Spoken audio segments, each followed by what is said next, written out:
অনেকে জানতে চান যে ব্রেইন ডেথ, আর যেটাকে আমরা বলছি সহজ ভাষায় যেটা ব্রেইনের মৃত্যু, আর এই যে মৃত্যুর যে আনুষ্ঠানিক ঘোষণা, এই দুটার মধ্যে পার্থক্য কি? এখন এই জিনিসটা জানার প্রয়োজনটা আসলে দিনকে দিন এত বেশি কমন হয়ে পড়েছে যে মানে ICU services are available, day by day things are being accessible for lot of people. দেখা যাচ্ছে যে অনেক মানুষই আইসিইউ সার্ভিসটা নেন, বিশেষ করে মামা, চাচা, দাদা, খালা, মা, বাবা, আহ, এমনকি ছোট ছোট নবজাতক শিশু থেকে শুরু করে এনআইসিইউ। তো এখানে একটা প্রশ্ন চলে আসে যে তাইলে কখন ব্রেন ডেথ হইলো, কখন আমরা ডেথ ডিক্লেয়ার করবো, কখন আমরা এই যে যে সাপোর্ট গুলা, আমরা যেটাকে টার্মটা ব্যবহার করা হয় লাইফ সাপোর্ট, সেই সাপোর্টটা কখন আমরা খুলে নেব? That is a very big question, এবং অল অ্যারাউন্ড দ্য ওয়ার্ল্ড এটা নিয়ে lot of talks are there, lot of debates and lot of controversies, lot of ethical issues are there. কিন্তু মোটা দাগে যদি আমরা বলি যে ব্রেইন ডেথ, যদি আমরা সহজ ভাষা আপনাদের জন্য যাদের জানা দরকার, I am not going into the intricacies of you know all the clinical aspects of ICU services and critical care medicine.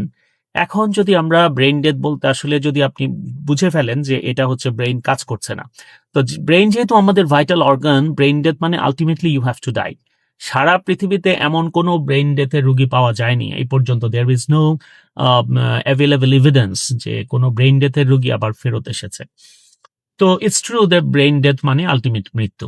এখন ব্যাপার হচ্ছে যে আপনি যদি, আপনার রোগী যদি আইসিইউতে থাকে এবং আইসিইউ সার্ভিসের মধ্যে থাকে, তাহলে এই যে সে চারপাশ থেকে যে বিভিন্ন সাপোর্ট পাচ্ছে, এদিকে আমাদের হার্ট কিন্তু আবার নিজে নিজে বেট করতে পারে, তার নিজস্ব পেসমেকার আছে।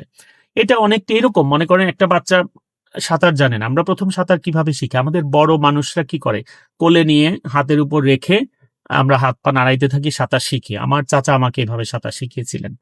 তো এখন এখন ওই বাচ্চাটা কিন্তু হাত পা নাড়াতে পারে, এটা তার অ্যাবিলিটি। কিন্তু যিনি ধরে রেখেছেন তাকে, বা যার হাতের উপর সে বুক পেট সহ হাত পাটা নাড়ছে, উনি যদি সরে যান তাহলে কিন্তু কিছুক্ষণের মধ্যে ওই বাচ্চা তো মারা যাবে। তো এখানে ব্যাপারটা খুব সহজভাবে আমি বোঝানোর জন্য আপনাদের বলছি যে অনেকটা কোয়াইট সিমিলার টু দ্যাট, যে হার্ট কিন্তু কাজ করছে যখন ব্রেইন ফাংশন একদম বন্ধ হয়ে গেছে। এখন আপনি বলতে পারেন তাহলে হার্ট তাহলে কিভাবে কাজ করছে? সে তার যেহেতু নিজস্ব পেসমেকার আছে, সে কাজ করছে এবং চারদিক থেকে যে সাপোর্ট পাচ্ছে, ভেন্টিলেটরি সাপোর্ট, এই যে ফুসফুস যে উঠানামা করছে, বা বাতাস যে পাচ্ছে, অক্সিজেন পাচ্ছে, সবকিছুই সে বাইরে থেকে পাচ্ছে কৃত্রিম ভাবে। তাতে হার্ট মনে করছে যে ব্রেইন থাকুক বা না থাকুক, আমি আমার কাজ করে যাই। অনেকটা এরকম যে মনে করেন আপনার বাবা বয়স্ক মানুষ, অসুস্থ, পাশের রুমে থাকেন, আপনি একদিন প্রতিদিনই উনি ঘুম থেকে উঠতে 10টা 11টা 12টা বেজে যায়, আপনি সকালে ঘুম থেকে উঠে অফিসে চলে যান, বা ওই রুমে একটু উকি দিয়ে অফিসে চলে যান। এমন হতে পারে যে একদিন আপনি অফিসে চলে গেলেন, অফিসে আপনার ফোন আসলো যে আপনার বাবা বিছানায় ঘুমের মধ্যেই মরে আছেন। তো এই যে আপনি না জেনেও আপনি ওনার সাথে স্বাভাবিক আচরণ করেছেন, সেটার মতো আর কি। অথবা আমরা যদি আরেকটু অন্যভাবে বলি, রবীন্দ্রনাথের শাস্তি গল্পে কিন্তু এই জিনিসটা আছে, খুব সুন্দর করে বলা আছে যে দুঃখীরাম যখন তার স্ত্রী রাধাকে দায়ের এক কোপে মেরে ফেললো, তো তখন কিন্তু হতবিহ্বল একটা ঘটনা, বাড়িতে একটা মৃত্যু হয়ে গেল। তো এখন এই জিনিসটাকে রবীন্দ্রনাথ খুব সুন্দরভাবে ব্যাখ্যা করেছেন যে বাইরে তখন পরিপূর্ণ শান্ত, এখানে একটা গ্রামের একটা বাড়ির মধ্যে একটা হত্যাকাণ্ড হইলো, কিন্তু আপনি যদি বাড়ি থেকে বের হয়ে বাইরে তাকান, তখন কিন্তু পরিপূর্ণ শান্ত। রাখাল বালকেরা মানে তার গরু টরু নিয়ে বাড়ি ফিরছে সুন্দরভাবে, যে যার মতো গান করছে, অর্থাৎ বাইরের পরিবেশ দেখে বোঝা যাবে না যে বাড়ির ভিতরে একটা মৃত্যু হয়ে গেছে। তো ঠিক তেমনি হার্ট কিন্তু বুঝতে পারছে না যে ব্রেইন যে কাজ করছে না। এখন প্রশ্ন হচ্ছে হার্ট কতদিন চলবে? The answer is this heart will not continue for a long time, just because এটা আসলে চলার ক্ষমতা নাই, কিছুক্ষণ চলতে চলতে চলতে বন্ধ হয়ে যাবে। এখন এটা বন্ধ হতে পারে, ইট মে টেক ফিউ আওয়ার্স, ইট মে টেক ফিউ ডেজ, ইট মে টেক উইকস, কখনো হয়তো সপ্তাহ লেগে যেতে পারে। যদি আগে থেকেই সেই সাপোর্টটা এভাবে হয়, তার হার্ট বেশি অ্যাক্টিভ থাকে, কাজ করতে পারে। এবং খুব রেয়ার সিচুয়েশনে এটা সপ্তাহ পার হয়ে আরো বেশি, 2 সপ্তাহ, এমনকি 3 সপ্তাহ, ভেরি রেয়ার সিচুয়েশন এমনটি হতে পারে। But there is no evidence, as I have told you before, যে ব্রেইন ডেথ হয়ে গেছে এমন মানুষ কখনো ফিরে এসেছে। তো এক্ষেত্রে সমাধানটা কি হয়? যেগুলো আমি বলছি, অনেক ডিবেট আছে যে কোন পর্যায়ে আমরা সাপোর্ট খুলে নেব। যেহেতু সবাই বুঝে গেছে যে এই ব্যক্তি আর ফেরত আসবে না, সেহেতু প্রশ্ন হচ্ছে যে আমরা কি এই সাপোর্টটা কন্টিনিউ করবো? There are lot of issues. আর্থিক একটা ব্যাপার তো আছেই, ইট ইজ হাইলি এক্সপেন্সিভ। আর এক্সপেন্সিভ বললে অনেকে মনে করে এখানে শুধু ডাক্তারদের ব্যাপার জড়িত, আসলে শুধু ডাক্তার না, এইটা ডাক্তার নিজে যদি, আমি যদি আইসিইউতে যাই আমার পেছনে খরচ করতে করতে ফ্যামিলি পাগল হয়ে যাবে।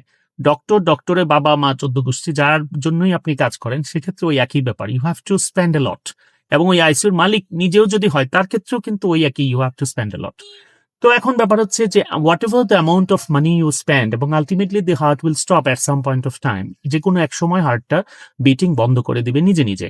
তার আগ পর্যন্ত আপনি আদৌ বাঁচিয়ে রাখবেন মানে বাঁচিয়েও তো না, মানে এটা তো লিগ্যাল ডেফিনিশন ওয়েতে এটা technically very difficult to you know define. তো এনিওয়ে, তো আপনি এখন সাধারণত যেটা হয়, আর ওই ব্যক্তিকে কষ্ট না দিয়ে, কারণ টিউব তো ঢোকানো থাকছে, তার শরীরে অনেক ইনজেকশন পুশ করা হচ্ছে, অনেক দিক থেকে নল লাগানো আছে শরীরে বিভিন্ন জায়গায়।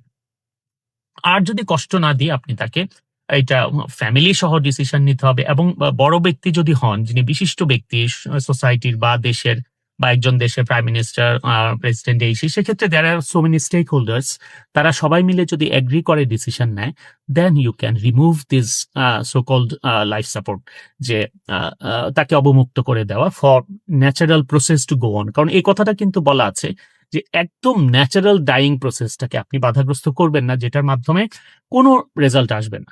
এই হচ্ছে ব্যাপার। তো এখন এটা এই সেন্সে যে তাকেও আপনি সহজভাবে মরার সুযোগ দিতে হবে, প্লাস আর কষ্ট দেওয়া যাবে না। এখন কষ্ট দেওয়া যাবে না ব্যাপারটাতে কেউ কেউ বলেন যে ওনার তো কোনো রেসপন্সই নাই, যত পেইনফুল স্টিমুলাস দেওয়া, যত আঘাত করো, মারা হোক কাটা হোক, উনি তো রেসপন্স করতে পারছে না, সেক্ষেত্রে এটা কষ্ট দেওয়া কেন? কিন্তু এইটা এই অর্থে যে আপনি যদি একটা লাশের কথা চিন্তা করেন, ধরেন সে একজনের বাবা মারা গেল, বয়স্ক মানুষ, এখন বিল্ডিং হচ্ছে 10 তলা ভাড়া বিল্ডিং, বিল্ডিং এর আর্কিটেকচার তো কিছুই নাই, বুঝতে পারছেন যে সিঁড়ি দিয়ে লাশ নামাইতে নামাইতে একটা স্থূল ব্যক্তি যদি আপনি লাশ নামাইতে যান বেরিয়ে যাচ্ছে, এখন আপনি কি এটা করবেন যে 10 তলায় একটা জানলা আছে অনেক বড় ফাঁকা, ওই ফাঁকা দিয়ে লাশটাকে নিচে ফেলে দিবেন, তাহলে আর এই কষ্ট করে সিঁড়ি দিয়ে নামানোর প্রসেসে যেতে হচ্ছে না? এটা তো আমরা কেউ করবো না। তো তার মানে কি দিস, একটা মৃত ব্যক্তিও কিন্তু ডিজার্ভ করে লট অফ রেসপেক্ট, হ্যাঁ, অ্যান্ড কমফোর্ট।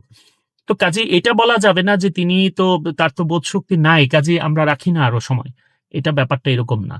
কাজেই আমি জাস্ট একেবারেই স্পেসিফিক যে প্রশ্নগুলোর উত্তর দেওয়ার জন্য এটা বললাম যে at some point of time the heart will stop beating, and in that case if you find that the brain is dead, মানে ব্রেন ডেথ হয়ে গেছে, সেক্ষেত্রে you can go for a brave decision, যে হ্যাঁ সবাই মিলে একটা সাহসী সিদ্ধান্ত নেয়, ওকে, let the nature take over, প্রকৃতিকে তার মানে সুযোগ দিতে হবে তাকে এগিয়ে নিয়ে যাওয়ার। ধন্যবাদ সবাইকে।